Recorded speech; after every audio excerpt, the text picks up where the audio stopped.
and welcome back to Drama Plus. It's fantastic to see you. I've really missed you. I hope you had a lovely Easter, and the Easter Bunny was very generous. Now, I left you just before Easter with a bit of a plan. I asked you to think about a character and a setting that I know lots of you drew fantastic settings. And I asked you to think of a story, a little play where you found something really exciting in the box. Now, I know some of you have done this because I've got some lovely emails with some of the stories and some of the details. So thank you so much for that. That made my Easter. And I wonder if you didn't manage to email me, if you could tell me a little bit about what was in the box. That's a brilliant idea. I love that. I love that. Yes, you could. It's really small, but it could be something magical and a bit like a genie coming out of a lamp. It will get bigger and bigger. So that's a great idea. I love that. Somebody's made it a magic box so that it's got wishes in it. I love that's a really good idea. Well done, everyone. You've really thought about that. Now, during the next few weeks, we are going to be looking at different things every week. Sometimes we're going to look at your poem. Sometimes we're going to look at how you describe the games that you play, and sometimes we're going to be looking at how you talk about your favourite toy. And today, at the end of our session, I'm going to ask you to tell me about your favourite toy. So if you can grab it, that's fantastic. Make sure it's one that you can hold really easily and that you haven't got to pull out of a box or anything, because that makes it a bit complicated. Okay, are you ready for our first game? Have a bit of a shake up. Now, some of you have played this before, but normally we play it in a group. But Isaac and I had a little bit of a think, because it's everybody's favourite game, how we could do it if there's just one of you. So, what you need to do is make sure you've got a chair or a little bit to perch on, or the edge of a settee, something safe, because it is called Stand, Sit, Lie. And the first thing I'm going to do is give you an instruction. So either you've got to be standing up, or you've got to be sitting down, but with a real chair, or you're going to be lying down. Then I will tell you where you're going to be. So for example, if I said to you, you're in a vet, maybe you're standing up and you're being the vet who's maybe checking an animal's okay, listening in, or maybe having an examination of them. And if you were sitting, what could you be in a vet if you were sitting? You know, you could be the receptionist who's answering the phone, and maybe he or she is finding out when you need to bring your animal in. And then I might say lie down, which means that you might be lying, might be one of the kennel people who are looking after the dogs after they've had an operation. So that is what you're going to do. You don't have to think of any words, it's more of a mind thing. So the first one we're going to do is we're going to do standing. So you've got to think of a character that in this situation would be standing up. Okay, so the first situation is a classroom. So who might be standing? It could be anybody. Who do you think it could be? Oh, that's brilliant, I love that one. Yeah, it could be a teacher doing some writing. It could be a child who's gone to collect something, or maybe talking in the front of the classroom. It could be somebody who's just come in the door. It could be one of the amazing teaching assistants who's going around and making sure everybody is supported. Brilliant ideas. Well done, that was really, really good.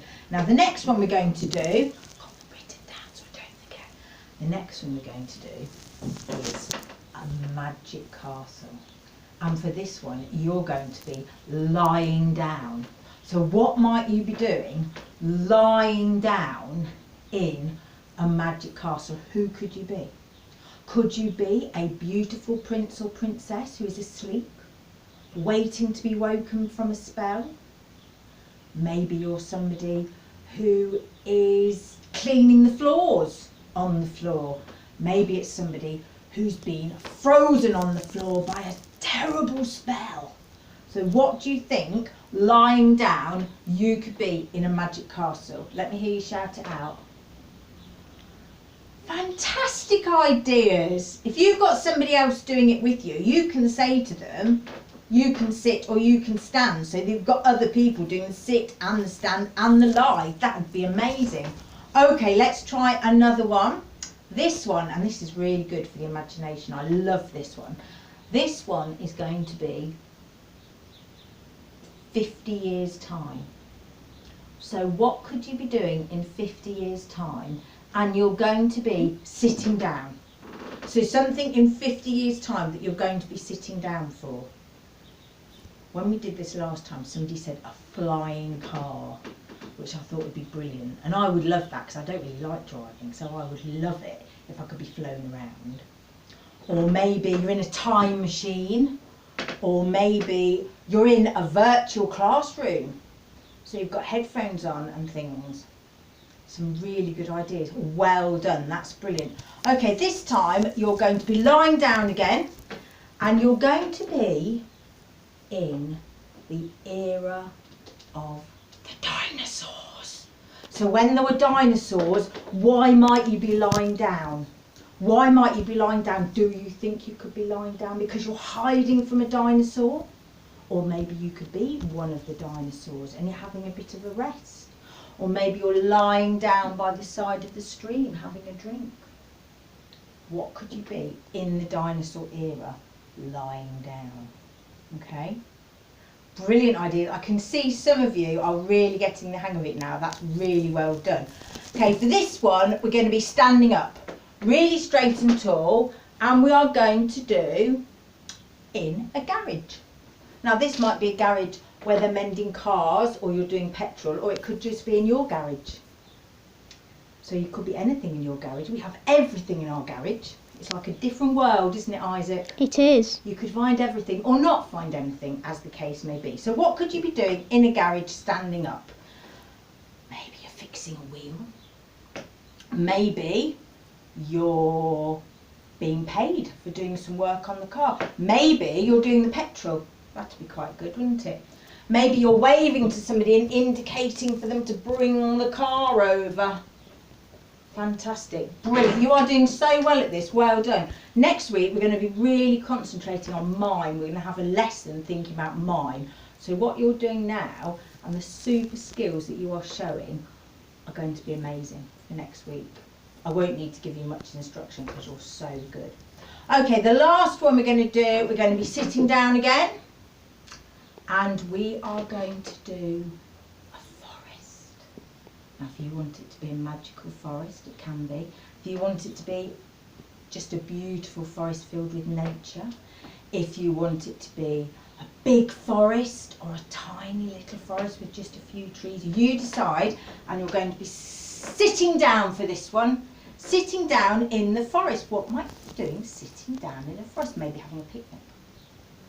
Maybe you're on one of those tractors that go round and wash the leaves or the grass or whatever they do in Big Day. What are you doing in the forest where you're sitting down? Brilliant. Give yourselves a round of applause. And if you're somebody helping, thank you, because you were really, really helpful. Okay, now I know that some of you, this is your favourite thing to do, because what I thought we would do today is I thought we would do acting out a story. And when I go in to Farndon Fields on a Wednesday afternoon, this is our most favourite thing. And I've had to always join in, and I've been witches and monsters and goodness knows what else. So what we're going to do is I'm going to read a story and you're going to act it out in your living room. So it's called Mr. Big.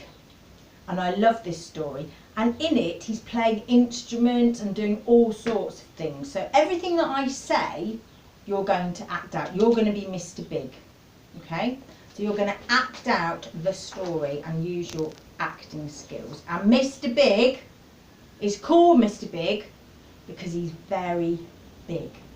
So how do you think you're going to stand as Mr. Big? You're not going to be like you normally are because we're all quite light on our feet, or you are light on your feet because you're all very little. And you're not going to be like that with Mr. Big. You're going to be a bit more solid, aren't you? He's quite a solid man.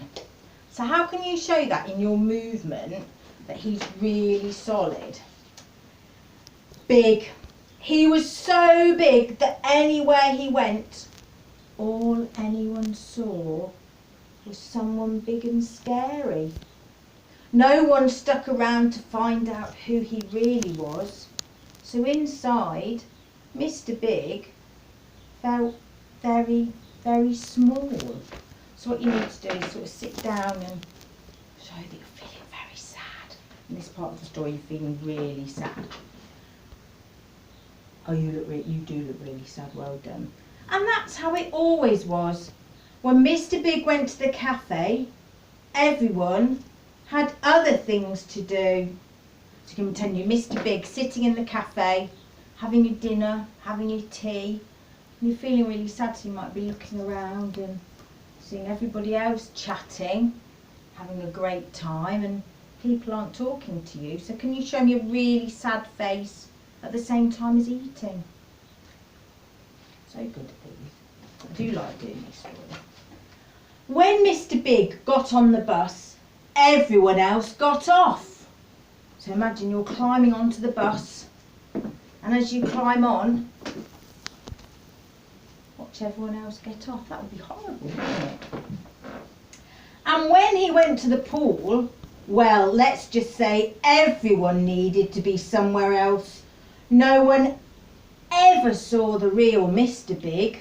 So you could do a bit of swimming in your swimming pool. And you obviously can make a lot of waves because he's quite big. So you can just be swimming along and then just watch as everybody else is getting out. It's quite a sad story, but it gets much better. One day, Mr. Big noticed a piano in a shop window.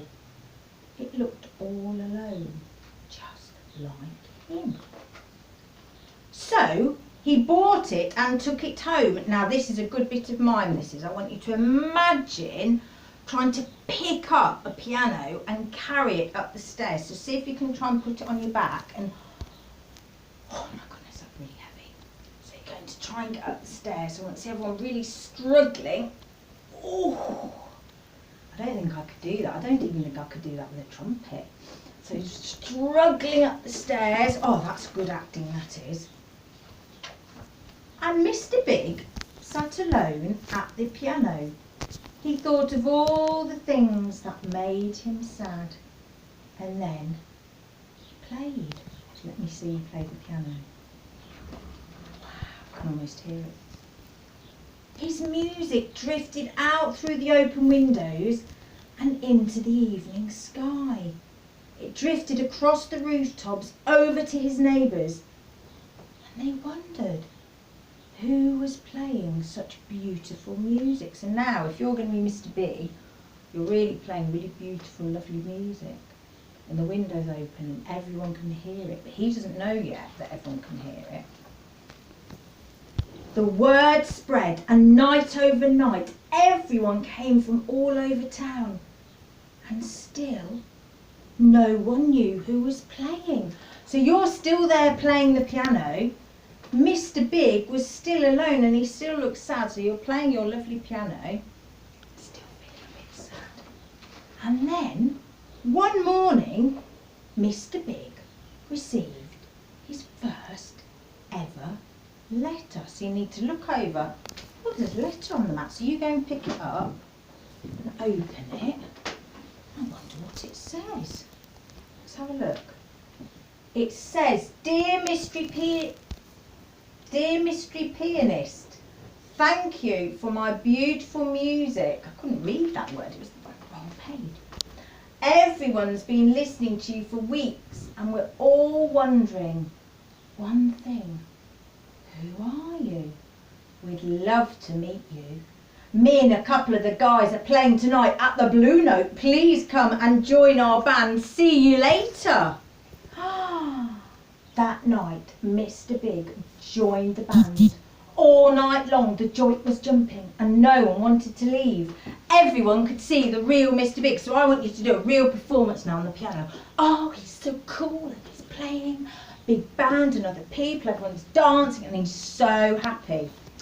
Now the big band has hit the big time and everyone wants to meet him. Mr. Big has a new problem. He doesn't get much time alone. And that's just the way he likes it. So everybody give a big smile, because Mr. Big has made it. So I hope you had lots of fun acting those out, because we like doing that. It's really good. Okay, you have done amazingly today. And the last thing I want you to do is just to tell me about your favourite toy. Now, when you actually do the exam, if you choose to do it, you come in, you introduce yourself and you do your poem, which is My Puppy, which you're all brilliant at. And then they will ask you to tell them about your favourite toy which you'll have brought in. So if you can just tell me about your favourite toy, off you go. And you can show them as well. Oh yeah, that was really good. Really lovely clear voices, well done everybody. That's brilliant. And you all look really tall and straight and brilliant. Because remember, we don't want to shuffle our feet. We have to pretend, not really, pretend they're glued or sellotape down, don't we? So no, did you? Fantastic. Okay, and then what they'll do is they'll ask you some questions. They might ask you when you got your toy, or they might ask you if it's a toy like a doll or a teddy, they might ask you the name. They might ask you what other things you like to play with. Okay, so have a think about that. Have a think about the 3 things that are part of what you're going to be doing. Anyway, you have done amazing. I'm so pleased to see you again. It is so lovely. And I'll also be sending you story times twice a week. So we send one on a Monday and one on a Thursday and drama on a Tuesday. So you'll probably just see lots of me, and I can't wait to see you all in person. But I hope you have a wonderful week. Take care. Bye-bye. Bye.